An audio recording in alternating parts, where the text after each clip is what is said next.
Bonjour à toutes et à tous. Aujourd'hui, sujet sur la tendinite, prévention et guérison, en mettant le focus sur les astuces que je n'entends pas beaucoup en conférence, pas beaucoup auprès de mes patients, pas beaucoup dans les salles de sport et qui pourtant sont efficaces pour prévenir donc ou guérir la tendinite. Je commence avec la glace. Pourquoi la glace? Parce que le problème avec la tendinite, surtout quand elle devient chronique, c'est que le tendon c'est une structure dense et peu vascularisée. Donc les liquides frais rentrent pas facilement dans le tendon, les liquides usés après le métabolisme cellulaire est moins facilement évacué que dans un muscle par exemple qui est très vascularisé. Et donc la cicatrisation est potentiellement freinée par cette structure dense du tendon. La glace, ce qu'elle vient faire, c'est qu'avec le refroidissement puis le refroidissement et puis le réchauffement, ça augmente nettement la vascularisation du tendon, surtout quand, après l'avoir refroidi, il se réchauffe jusqu'à remonter à 37 degrés. Et le protocole que je vous propose, c'est très simple. Vous mettez des glaçons dans un sac plastique, puis un deuxième sac plastique pour vous assurer qu'il n'y ait pas de fuite, enfin probablement pas. Vous recouvrez ça avec un chiffon pour ne pas vous brûler la peau et vous mettez ce sac directement à l'endroit où vous avez la tendinite. Pendant 20 minutes, jusqu'à ce que localement vous sentiez le coude ou le poignet très froid. À ce moment-là, vous pouvez l'enlever, vous vaquer à vos occupations et vous répétez ça plusieurs fois dans la journée. Comprenez bien que vous allez créer une vasoconstriction, vasodilatation, vasoconstriction, vasodilatation à la faveur des alternances entre les moments où vous glacez votre tendinite et les moments où vous enlevez la glace. Donc ça, très efficace en prévention quand vous avez les premiers signes et en guérison. Deuxième chose, j'en ai parlé dans une vidéo dédiée, donc allez la voir si ça vous intéresse. N'arrêtez pas votre entraînement quand vous avez une tendinite. Au contraire, cherchez à vous entraîner autour de votre blessure, c'est-à-dire par exemple pour le squat, vous modifiez un peu l'écartement des pieds, vous modifiez un peu l'angle d'ouverture des pieds, vous allez vous squatter plus sur les talons, plus sur l'avant-pied, plus en avançant le genou, bref, vous cherchez quelle est la forme de mouvement qui va diminuer ou éviter la douleur. Et voilà, et c'est ce qu'il faut faire, déjà pour le moral, ensuite pour les performances, et aussi même pour la récupération de la tendinite. Je vous assure que ça porte ses fruits. Donc entraînez-vous autour de votre tendinite. Tous les mouvements qui ne vous font pas mal ou qui font nettement moins mal et qui ne relancent pas l'inflammation vont vous faire du bien. Troisième point important que j'entends rarement dans les salles de sport. Ne pas vous entraîner sur une blessure traumatique, un choc. Par exemple, typiquement le tendon rotulien que vous vous cognez à la maison sur la table du salon, par exemple, ou n'importe quel choc qui vient écraser un de vos tendons, et puis vous avez mal pendant plusieurs jours à l'endroit du traumatisme. Si vous vous entraînez dur sur ça, vous pouvez transformer le traumatisme tendineux, le petit hématome tendineux, en tendinite avérée. Donc prudence, quand vous venez d'avoir un traumatisme direct sur un tendon, eh bien vous vous entraînez tranquillement en ménageant votre douleur et éventuellement en prenant 2-3 jours de repos. Quatrième point, le stretching. Alors les études là-dessus sont très contradictoires. Certaines montrent que le stretching a un effet préventif sur les tendinites, d'autres pas du tout. La vérité, à mon avis, est un peu difficile à objectiver dans les études parce que il faut être d'accord sur quel type d'athlète, quel type d'étirement, quelle fréquence, à quel moment se passe l'étirement. Bref, il y a beaucoup de choses à dire là-dessus. Globalement, ce que je peux vous dire, le fruit de mon expérience, c'est que les séances de stretching, c'est à la fois préventif et ça va à la fois dans le sens de la guérison de la tendinite. Pourquoi?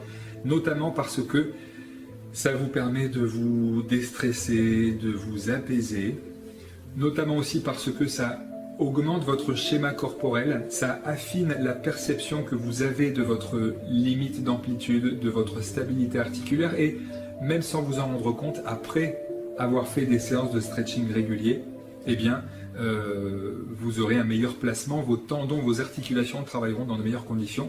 Donc préventif et guérisseur pour la tendinite, le stretching. évidemment plutôt en début de séance qu'en fin de séance, surtout si vous avez fait une séance intense. Les tendons ont déjà été malmenés par l'entraînement, donc si vous faites le stretching avant, c'est un stretching tout doux. Ensuite, les aliments acides. Oui, clairement, les alimentations très riches en protéines, surtout quand elles viennent de la viande rouge et des protéines animales, augmentent la survenue des blessures musculaires, des blessures au niveau de la jonction tendino-musculaire et des tendinites. Donc ça peut être intéressant quand vous avez une sensibilité ou quand vous avez une tendinite de diminuer pour un moment votre ration de protéines et de descendre à quelque chose de plus standard comme du 0,5 ou du 1 g de protéines par kilo de poids de corps maximum, et ensuite revenir à votre dosage habituel quand la douleur est partie. Point suivant, le surentraînement. Évidemment, la tendinite arrive facilement dans une période de surentraînement, donc vérifiez que vous n'êtes pas surentraîné. Si ça vous intéresse, je peux vous faire une vidéo sur le sujet. Et si vous êtes surentraîné, eh bien, reposez-vous. Entraînez-vous un jour sur deux, diminuez l'intensité d'au moins 50%, prenez pourquoi pas une semaine de repos complet. Ça dépend du stade de votre surentraînement, mais vous devez lever le pied pour laisser le temps à votre tendon de cicatriser. Les allergies alimentaires aussi. Par allergie alimentaire, j'entends les allergies à bas bruit qui ne se manifestent pas forcément par une crise, un œdème de Quincke ou quelque chose comme ça, mais qui se manifestent par les signes suivants. Quand vous venez juste d'ingérer l'aliment, ça vient dans les 5 minutes après, vous avez le nez qui coule, les yeux qui piquent, une petite irritation au niveau des lèvres ou de la langue, vous vous raclez la gorge parce qu'il y a une production de mucus, vous toussez. Bref, tout ça, c'est le signe que ce que vous venez d'ingérer, l'aliment que vous venez d'ingérer, eh bien, titille votre système immunitaire, et ça peut dérégler votre terrain de sorte que vous êtes plus favorable aux tendinites. Donc, repérez les aliments allergènes, éliminez-les pendant plusieurs mois, et ensuite réintroduisez-les quand votre système immunitaire s'est apaisé. Évidemment, bien sûr, venez consulter un ostéopathe. La tendinite, elle vient très souvent aussi parce que l'articulation est mal réglée, mal aligné, le tendon ne travaille pas dans de bonnes circonstances, son drainage liquidien est mal assuré, il est contraint entre plusieurs structures musculo-ligamentaires, et la séance d'ostéo, la bonne séance d'ostéo qui s'assure de remettre tous les réglages en place, eh bien, vous fait ressortir avec une articulation bien alignée, bien efficiente, et tout naturellement, en ne changeant rien à votre entraînement, la tendinite va pouvoir diminuer ou disparaître. L'hydratation, je ne vous en parle pas beaucoup parce que ça, c'est un sujet assez connu. En gros, il faut que votre urine soit claire. Si elle est jaune foncé, c'est que vous ne buvez pas assez. Et ça peut en effet entretenir ou déclencher une tendinite. Donc, surveillez votre hydratation. Et enfin, le dernier point que là, j'entends très peu dans les milieux sportifs, et je suis content de vous le communiquer, c'est la carence en collagène.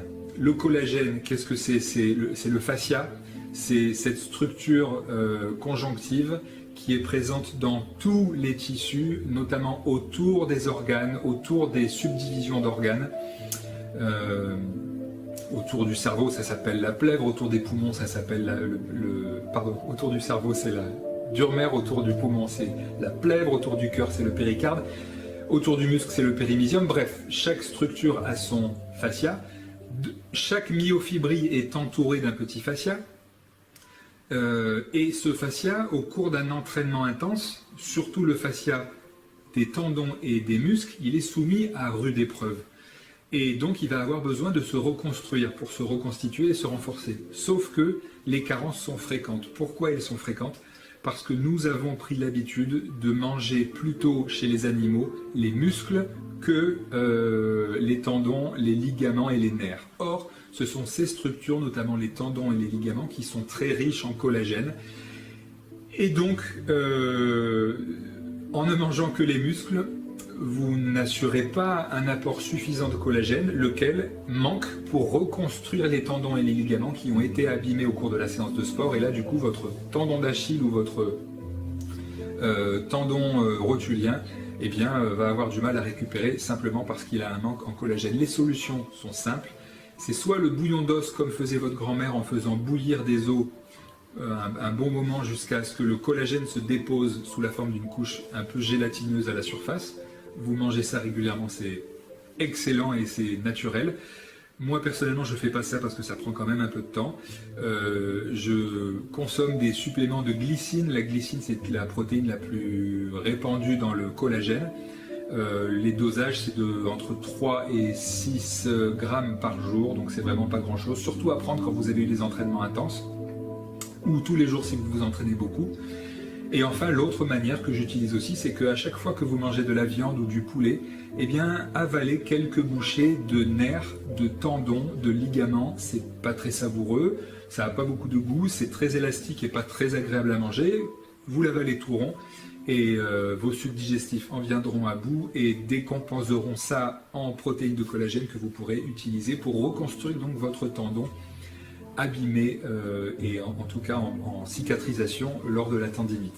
Voilà, je pense que j'ai été exhaustif, en tout cas j'ai rien oublié sur ma liste. Merci pour vos commentaires, vos abonnements et vos questions. Bon appétit pour le collagène si vous allez le manger maintenant et je vous dis à bientôt. Merci.